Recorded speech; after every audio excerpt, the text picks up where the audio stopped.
তেখেতসকলৰ 60 বছৰ ৰাজত্বত ৰাস্তাটো কৰিব পৰা নাই আৰু আমি ইলেকশ্যনৰ আগত কৰিম মানে কাইলৈৰ পৰা ইলেকশ্যন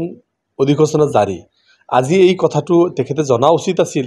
যে তেখেতসকলৰ 60 বছৰত হোৱা নাই মই কিন্তু 3 বছৰত কেবিনেটত পাছ কৰালো স্যাংশন কৰালো টেন্ডাৰ হ'ল এতিয়া বাকিখিনি গভৰ্ণমেণ্টৰ কাম বাকিটো আৰু মই কৰিব নোৱাৰিম টেন্ডাৰ হোৱালৈকে মই কৰাই দিছোঁ বাকিখিনি গভৰ্ণমেণ্টৰ কাম এতিয়া তেখেতসকলে 60 বছৰত কিন্তু কৰিব পৰা নাই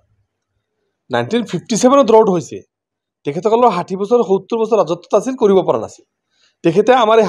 সাউথ চালমা মানকাছাৰ ডিষ্ট্ৰিক্টৰ ইনচাৰ্জ আছিল ধুবুৰী ডিষ্ট্ৰিক্ট যেতিয়া একেলগে আছিল ইনচাৰ্জ আছিল তেতিয়া কি কৰিছিল তেতিয়া এইটো ৰ'ড দেখা নাছিল আজি ৰ'ডটো দেখা পাইছে ঘৰিয়ালৰ চকুপাৰীত টুকিবৰ কাৰণে এইবিলাক আহে ছিজনেল এইবিলাক আহি থাকে গৈ থাকে তো তেখেতৰ নিচিনা এইবিলাক কথা পাতল কথা আমি ক'ব খোজা নাই সময় আহিলে মানকাছাৰৰ ৰাইজে প্ৰত্যুত্তৰ দিব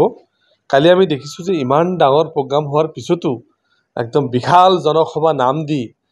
কেইজন মানুহক লৈ যি মিটিং কৰিছে ইয়াৰ দ্বাৰা মানকাছাৰ ৰাইজে জবাব দি দিছে আপোনাৰ লগত কিমান মানুহ আছে মই এইবিলাক ইমান পাতল কথা নকওঁ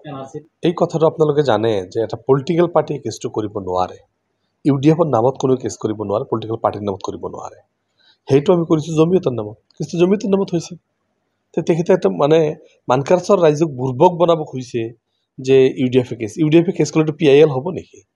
এইটো কেছ হ'ব নেকি পলিটিকেল পাৰ্টি কেছ কৰিব পাৰে নেকি এনেকৈ তেখেতে নাজানে তেখেতে ল গ্ৰেজুৱেট নহয় ল কেনেকৈ বুজি পাব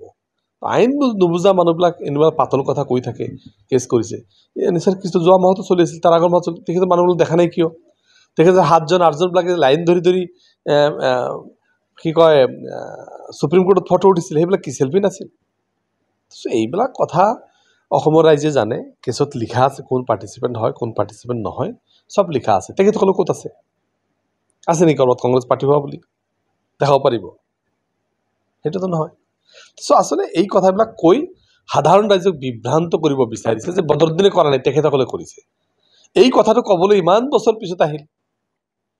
তেখেতসকলে ক্ষমতাত 60 বছৰ থাকোঁতে NRC কিয় নহ'ল ডিভোটাৰ সমস্যা সমাধান কিয় নহ'ল ডিটেনশ্যন কিয় বনোৱা হ'ল লেণ্ড পলিচিত একদম কিয় বনোৱা হ'ল দৰং ওদালগুৰি কেনেকৈ হ'ল নেলি গহপুৰ তেখেতৰ দিনত কেনেকৈ হ'ল কোকৰাঝাৰ হত্যাকাণ্ড কেনেকৈ হ'ল আমাৰ কি কয় বেছিমাৰি কেনেকৈ হ'ল এইবিলাকৰ জবাব দিয়ক কেইজন মানুহক জেলত ভৰাইছে কেইজন মানুহক শাস্তি দিছে তিৱাৰী কমিশ্যনৰ ৰিপৰ্ট কি হ'ল বৰুৱা কমিশ্যনৰ ৰিপৰ্ট কি হ'ল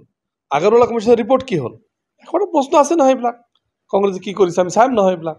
আমি কি বুৰ্বক হৈ আছোঁ তেখেতৰ নিচিনা আমাৰ মুখ যেতিয়া খুলিম তেতিয়া গম পাই যাব ক'ত কি আছিল ক'ত কি নাই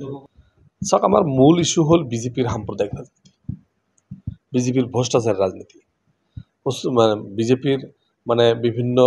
জাত পাতৰ ৰাজনীতি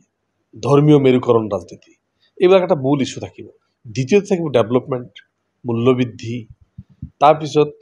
বিশেষকৈ এটা সম্প্ৰদায়ক বঞ্চিত কৰাৰ যিটো দলিল এই কথাবিলাক থাকিব তো এই ইছ্যুবিলাক লৈ আমি নিশ্চয় যাম আমাৰ যিটো মূল্যবৃদ্ধি হৈ আছে আপোনাৰ তৈলৰ ক্ষেত্ৰত হওক আমাৰ তেলৰ ক্ষেত্ৰত হওক আমাৰ বিভিন্ন খাদ্যদ্ৰব্যৰ ওপৰত গেছৰ ওপৰত হওক বিভিন্ন মূল্যবৃদ্ধি আৰু এই চৰকাৰে GST আমাৰ যেনেকুৱা বঢ়াইছে CSD GST তাৰপিছত আপোনালোকে জানে এইটো ডিমনিটাইজেশ্যন হৈ কি হ'ল তো এই চৰকাৰবিলাকৰ দিনত দেশটো বেংক্ৰাপ্টি হ'ব লাগিছে ধাৰ কৰি এই চৰকাৰ চলাব গৈছে এই চৰকাৰ উৎখাত কৰিব লাগে এইটো আমাৰ কথা এই কথাবিলাকতো ইপিঠি আমি নে সিহঁতে ৰাজ্যসভা নিৰ্বাচনত কি কৰিছিল ৰাষ্ট্ৰপতি নিৰ্বাচনত কি কৰিছিল সেই কথাবিলাকতো জল পটপট হৈ গৈছে এই কথাবিলাকতো স্পষ্ট হৈ গৈছে তেখেতসকলৰ ৱাৰ্কিং প্ৰেচিডেণ্ট 2জন নোহোৱা হৈ গ'ল 4-5জন বিধায়ক নোহোৱা হৈ গ'ল আজিও খালেক ডাঙৰীয়া গৈছে কালিও আমাৰ কি মহিলাগৰাকী তাৰ নাম কি আছিল তেখেত গৈছে তো ডেইলি তেখেতসকলৰ উইকেটবিলাক এটাৰ পিছত এটাকৈ গৈ আছে তাৰ পিছতো আজমলক দক্তি আছে তেখেতসকলৰ সৰিয়হৰ দলিতে ভূত আছিল সেইটো স্পষ্ট হৈ গ'ল তো এই কথাবিলাক কোৱাৰ মিনিংটো কি বদৰুদ্দিন আজমলৰ চেহেৰাটো বেয়া কৰিব লাগে তেখেতৰ দোষটো দিলে সাধাৰণ মানুহে যদি বদৰুদ্দিনক বেয়া পায় ভোটবিলাক কংগ্ৰেছে পাব এইটো ৰাইজে বুজি উঠিছে তেখেতে যে নিজৰ প্ৰীতিটো ক'ত এইটো বুজি উঠিছে চাওক মানকাছাৰত আমি সদায় ভাল ভোট দি আহিছোঁ লোকসভা সমষ্টিত এইবাৰ যদিও আমাৰ স্থানীয় প্ৰাৰ্থী এজন আছে তথাপি আমাৰ প্ৰত্যাহ্বান আছে আমি মানকাছাৰত হায়েষ্ট ভোট দিম এইটো স্পষ্ট